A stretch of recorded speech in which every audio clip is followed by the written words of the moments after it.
Welcome, everybody, to this week's podcast episode for the Financial Freedom for Physicians podcast. I'm your host, Dr. Christopher Liu.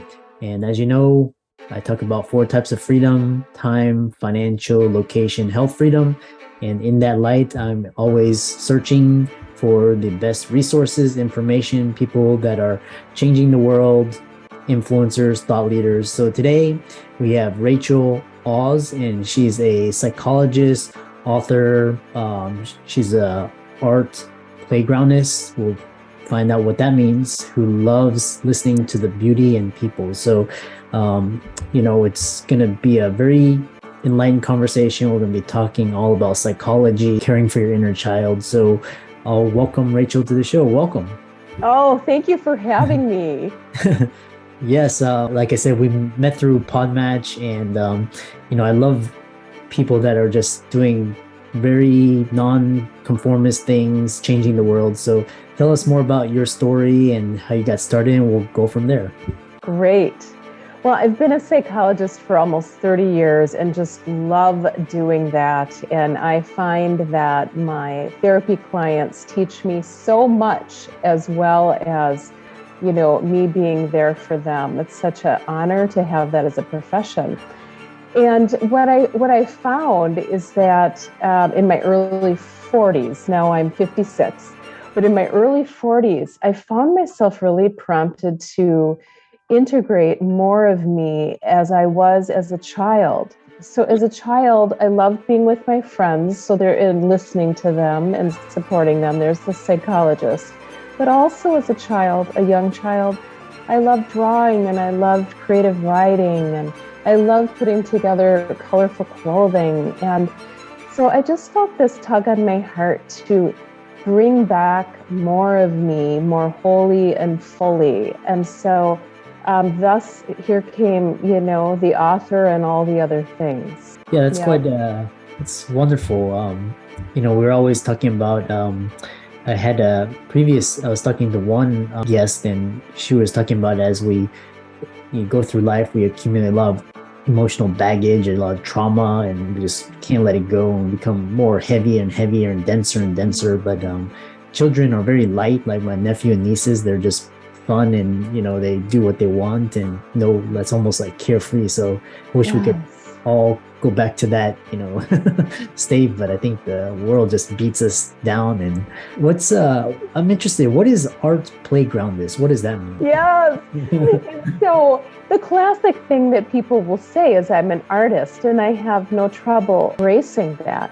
But what I realized, Chris, is when I make art, it feels like, back to the child thing, it feels like it's recess and I'm on the playground and I'm playing with my friends and I have wind in my hair and I'm on the swings and I'm free. So that is the feeling I have when I make art. And so I just am rolling with it and making up my own words and calling myself an art playgroundist. Interesting. I love people that can put ideas and concepts and create new words. I call myself an Xennial because I'm a Gen X millennial, on that coast. So I call myself Xennial. But yes, you get it. Yeah. Yes, that's right. That inner child creativity. So what's interesting is so we'll talk about, I know you have a book and we're going to talk about that, talking about caring for your inner child when you feel scared or, sad. Tell us more about that. Okay. Well, I am certainly already giving a nod to the inner child, right? With just the beautiful sense of that little person in us is so golden and worth listening to and caring for. And so I think there is something, we all hit these moments where we feel small or scared or vulnerable. And typically daily, there's some continuum of touching these tender places in us. And one of the ways of referring to that would be saying, I want to care for my inner child, right? This young, vulnerable part of me. And so when you think about it, can be really helpful to think about, well, as a child, what would have felt really good to me then? What kind of care would I have appreciated? Because for each of us, it might be a little bit different. There's going to be overlap, right? Like for babies, we all respond well to very specific things, right? We want to swaddle a baby. So in thinking about the inner child, because we can think about different ages of our inner child, right? So if we're thinking about infancy, if we're super scared, that might be the most useful time period to think about. And so we might like to be swaddled, right? To like have some blankets around us nice and tightly, or a weighted blanket on us. That might feel really comforting if we're feeling really vulnerable, or literally sitting on a rocking chair, right? Or having really lullaby or soothing sounds happening, or just even having literally having some milk if you're not dairy intolerant, or or certain foods that are just really easy on your stomach, applesauce, etc. Or a banana. I think that there is literal ways when we're scared to do self-care. And I think here is just a key to the universe, Chris, that we can't feel anxious at the same time we have a calmed body. Those two can't coexist. So if you're feeling scared or anxious, dressing yourself on a body level, what calms my body, can be really, really handy. And then we can keep going. I'll just say a brief thing, but then fast forward a little bit into your childhood, away from infancy, and thinking about yourself being 5 or 9, and what would feel good to you if you did something really nice for your inner child at those ages? Would it be fun to find a stuffed animal or a doll or a toy car or something that reminded you of that time, or that you loved at that time, and go after it and have it near you on your desk or someplace or your bedside, that represents, I am still caring for that little part of me, right? Again, I could keep talking and brainstorming, but I think it's both a fun and super self-loving thing to consider. Yeah. Interesting. I like that. And how do you, so talking about nurturing your relationship in, I guess, not leaving yourself behind, what does that mean? Yeah, nurturing relationships and not leaving yourself behind. I think that so often, maybe particularly women, but not solely women, are socialized, conditioned, at least in the United States, to do all this caregiving of others and forget about oneself. What are all the other people in my household or in my workplace or in my friend group needing? And either run yourself ragged and get so tired, or not have enough boundaries and care for yourself and what you're needing and what your limits are. No. But there is this piece about considering your needs as well as others. And one piece that I really like to think about is, how can I become the person I want to be with? So even beginning with some self-reflection of, I want to care for myself and my needs and what delights me and what lights me up. How can I continue to transform and foster the person I am, and choose what brings me joy and what makes me come alive, so that I'm becoming the person I want to be with. And then I bring that to my relationships, right?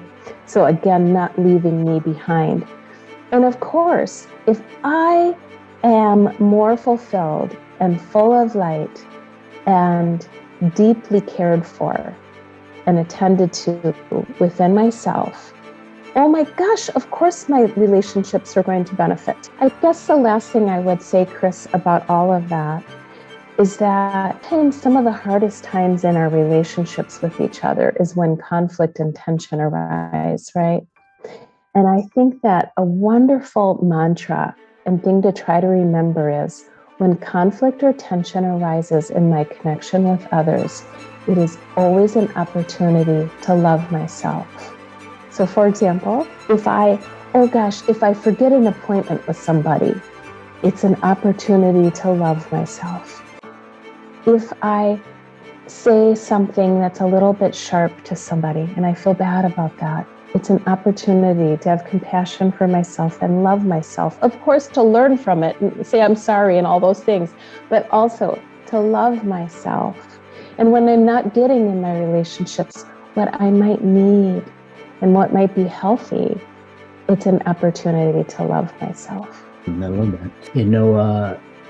What are some, for the audiences out there, they're very, just the way you view life and it's very colorful and playful.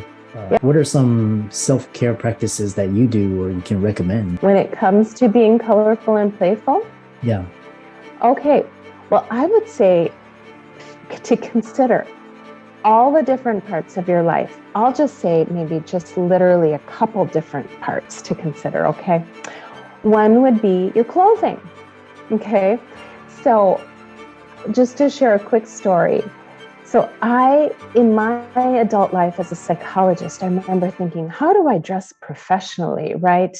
And what, at the time, like paper calendar do I use that's just very nondescript and sort of the black cover and it just, quote, looks professional.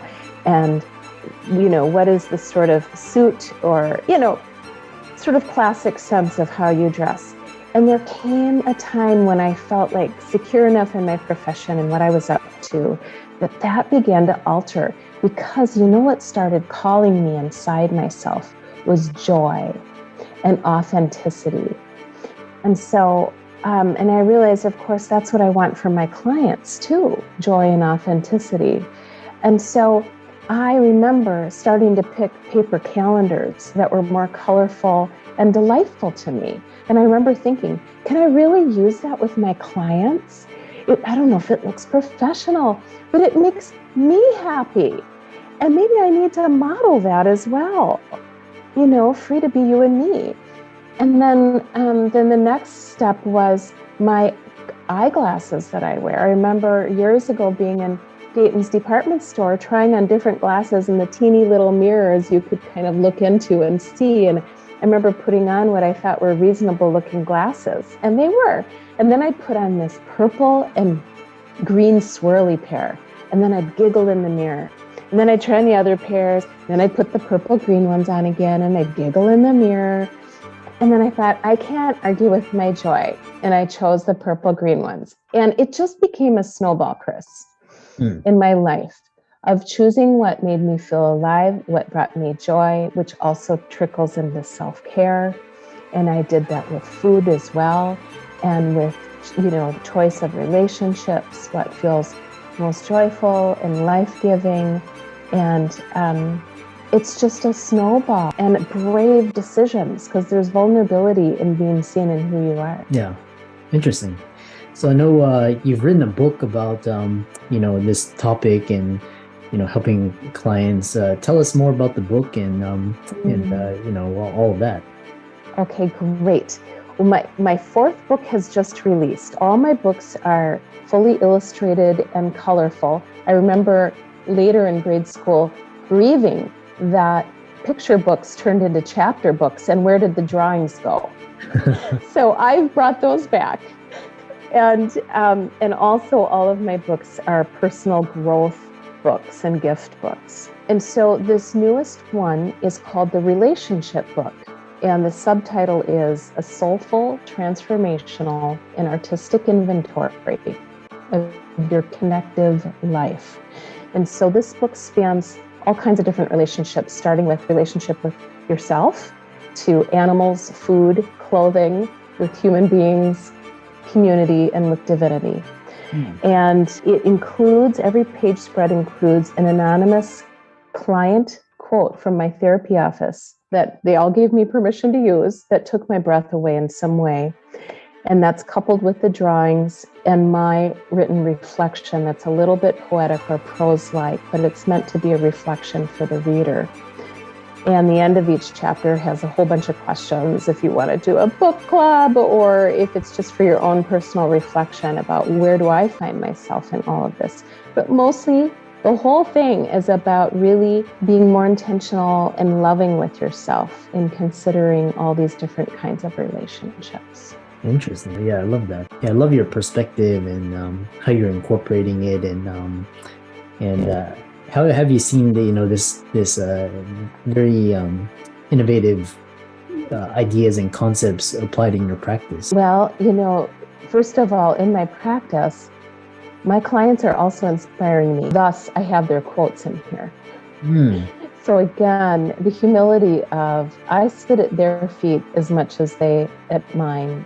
And so in my practice, I would just say that I just encourage them to follow what gives them sparks of joy, to address what gets in the way of seeing themselves as deeply beautiful and precious all the way through, and encouraging them to take amazingly deep and beautiful and joyful care of themselves in a way that's really distinct to them.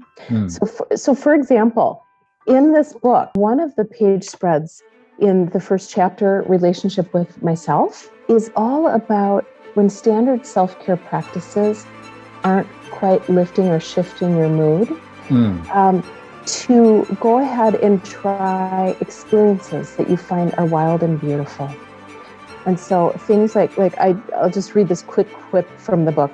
I walk in the rain, picnic behind a waterfall, build a tree house, flambe some food, knit sweaters for trees, watch the sunrise from a hot air balloon, show up at a friend's door and sing, read poetry at midnight, write to an elephant, say a purring prayer with a tiger at the zoo. So there is just this encouragement to do what it takes to feel alive, take the amazing care of yourself that your brief, beautiful life deserves. Interesting. Yeah. What a fantastic conversation. I really enjoyed it. And I encourage everybody to check out Rachel's book on Amazon. I'm going to check it out after this. And lastly, how do people follow you on social media, contact you, follow you, and Yeah, thank you for asking. I will say that, first of all, the book it will be on Amazon, but it's not there yet. Right now, they can find the book on my website at rachellaz.com. Mm-hmm. And rachellaz.com is a general hub. And I'll just say my last name, Oz, is spelled like the beginning of awesome. So it's AWES. So there you can connect to my shop, to my counseling resources, to my social media, Instagram, and so on, all the things. Excellent. Yeah. And for all the audience and listeners out there, be sure to check out Rachel's resources. They'll be included in the links and show notes. Thanks so much for this wonderful conversation.